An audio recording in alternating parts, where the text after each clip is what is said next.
Israel is planning a complete siege of Gaza, with its defense minister saying there will be no food, no electricity, no fuel. The Prime Minister of Israel, Netanyahu, has said his country is going to target all Hamas sites and its leaders, and he's vowing the action is going to be changing the Middle East as well. In fact, Israel has also said it has killed the armed infiltrators who have entered from Lebanon. Earlier, Israel's military has said that it is the country's 9/11 moment. And agencies are reporting, they're quoting sources that Israel misread Hamas training as posturing. The death toll has crossed 700 in Israel and 500 in Gaza.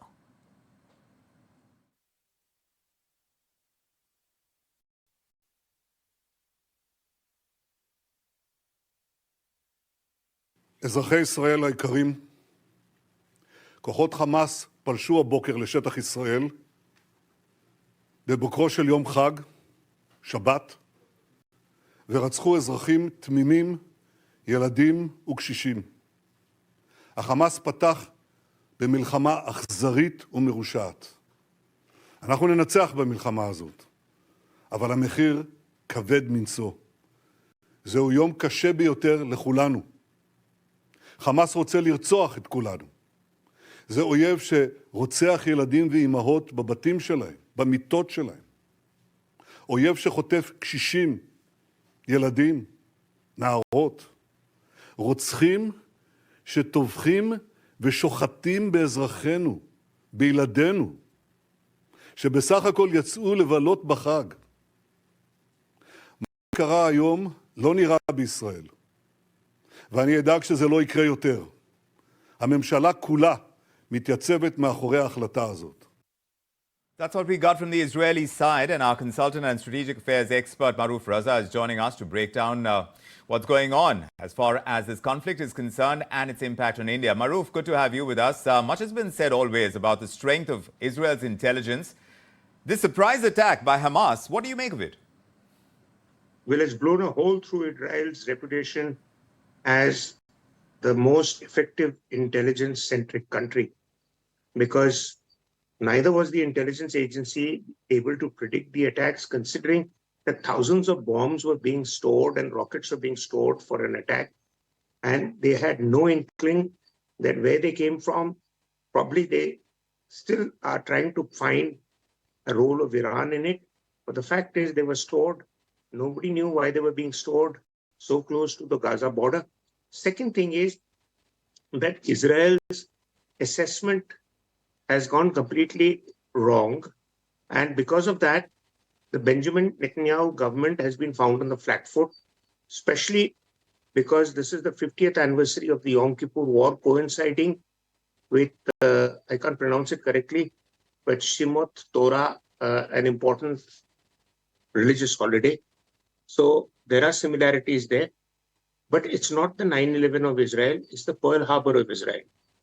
Because the complacency of the Israeli establishment that they are safe now and there is an arrangement in place which guarantees safety of the Israeli people has completely caught everybody by surprise, because intelligence agencies are never expected to be complicit. Right. But there is also two other elements to it. One, it's blown Israel's reputation as a great brand, as a safe destination for business and industrial arrangements. Clearly, if this can happen, investments are not going to come in that easily. Right. And secondly, this is something that could escalate to such a level that it could impact on the oil prices. It could impact on the stability in the Middle East. And Israel was hoping that with the arrangements with the Arab world, it has put conflicts behind it. But it's precisely that has riled the Hamas and the hardline groups, yes, that they are being abandoned by their traditional supporters in the Arab world. Right. So where do we go from here? That's right. There will be first large-scale Israeli military responses, which is a traditional response of a country which is militarily more powerful. But please understand that terrorism is the weapon of the weak. Right.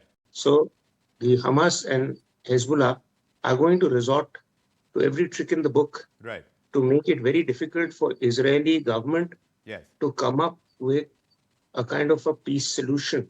Yes. Mr. Netanyahu, Yeah, but it who is a sees it tough as a task on shot in the the Prime Minister of Israel at this point in time. Like you said, this is Israel's Pearl Harbor, not even a 9/11, but I guess the 9/11 is an accent on the terrorism aspect of what has happened. But Maroof, as far as India is concerned, Prime Minister Modi has promptly reaffirmed India's commitment to stand by Israel. What does it indicate from the perspective of India's strategic interest right now, where China has reiterated its support for an independent Palestinian state after Hamas launched this surprise attack? Well, for one, India has investments and Indian businessmen have investments in Israel. The Haifa port is a case in point. Also, Modi has had long-standing ties with Mr. Netanyahu and Israel. India has recognized Israel way back in 1992, but the strength of India's arrangement with Israel diplomatically is now coming to the fore, especially now with the India-Middle East Economic Corridor, where a little detour has been taken to rope Israel into the matrix of the economic corridor. So there is that element. The second element is that India sees Israel as the go-to country for intelligence inputs and for counterterrorism efforts and equipment. I don't know if that will be such a strong case for Israel now after they've been caught on their flat feet. Thirdly, there are a lot of Indian students in Israel.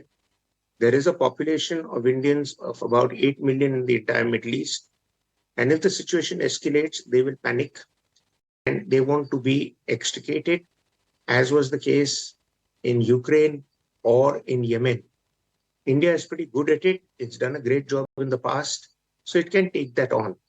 But the issue is that the volatility in the region is going to have a spillover effect on the oil economy of the world, because oil prices are based on stability of a region.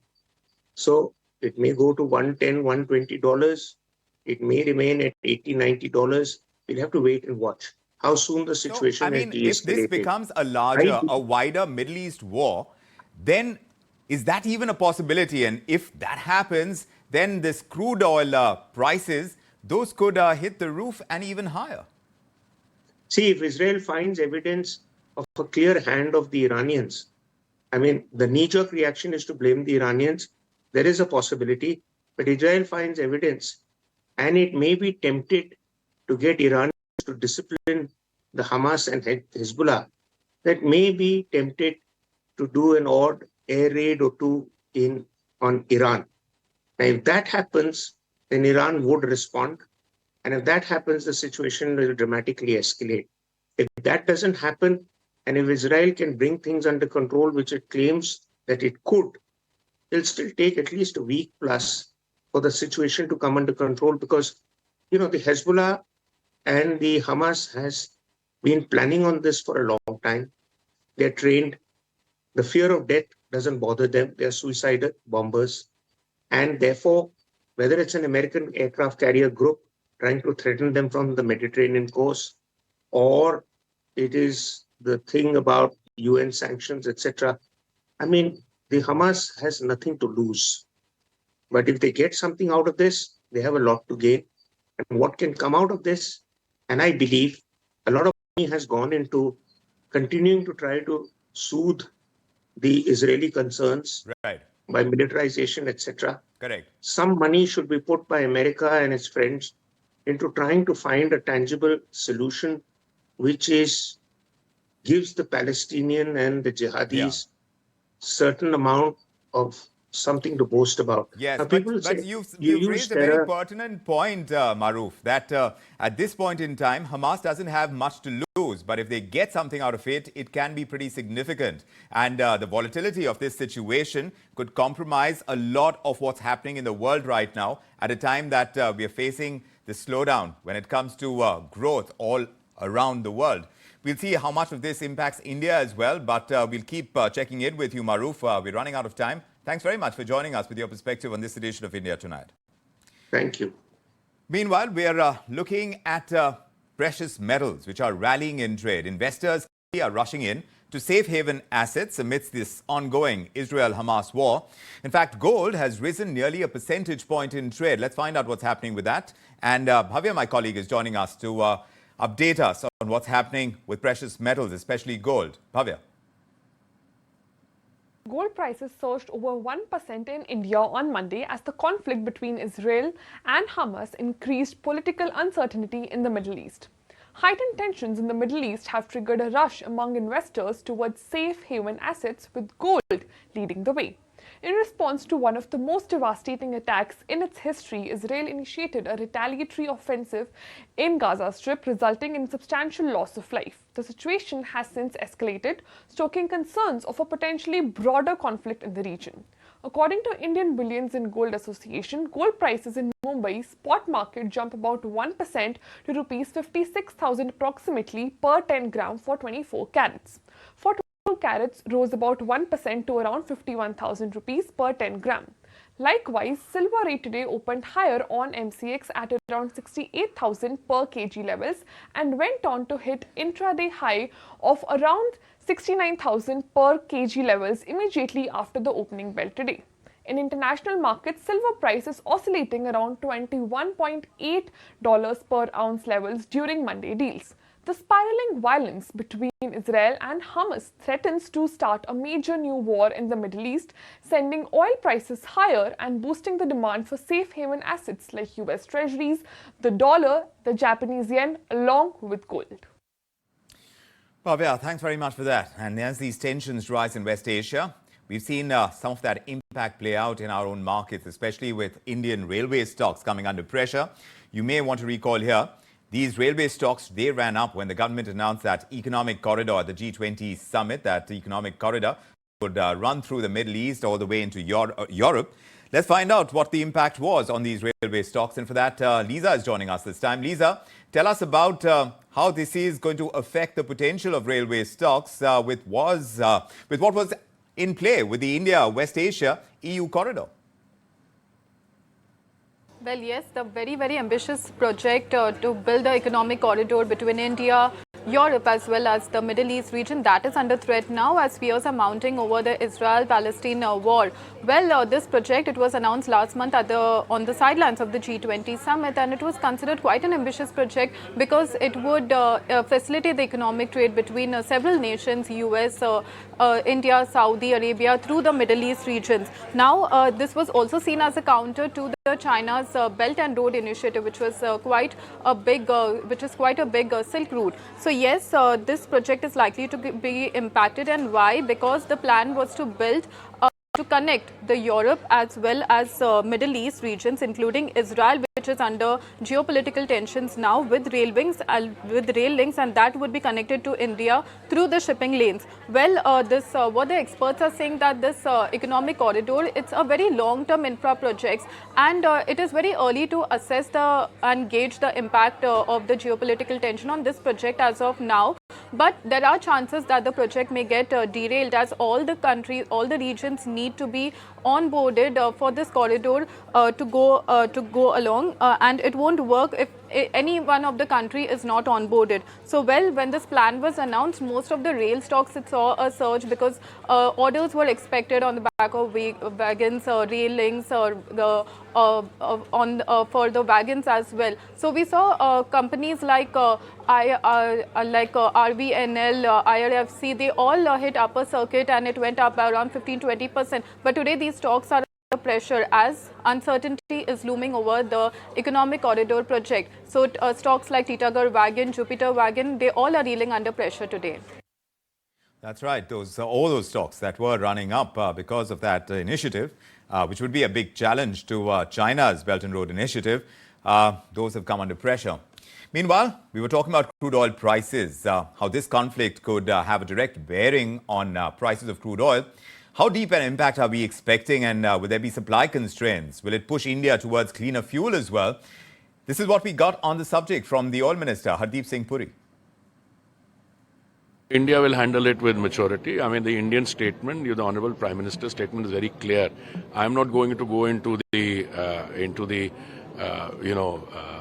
security and other issues. Insofar as energy is concerned, let us be absolutely clear that the place where the action is taking place is in many respects, the center of the global energy this thing. Okay. So we'll watch very carefully, and I think as we go along, we will navigate our way through this. There's no issue, but I was merely making a point that these kind of uncertainties only encourage people to move into sustainable, cleaner fuels, and I cited the Global Biofuels Alliance as an example. Today, the world that you are facing is not a world which is characterized by shortage of crude oil.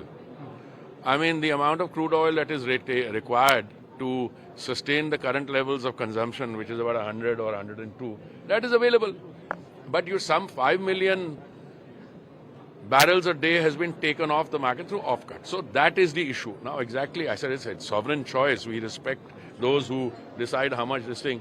But equally, when we have to exercise our choice, we'll make the transition quicker. Right enough. But of course, there is going to be impact on business, not just crude oil prices, even beyond that. Shipping Corporation of India, for one, SCI. Now they are poised to strengthen their partnerships with 5 to 6 business collaborators. Memoranda of understanding are near finalization. And despite these recent Israel-Palestine tensions, it's going to go ahead. It's a word that we got from BK Tyagi as well, from SCI, the chairman and managing director of the company. This is what he had to say.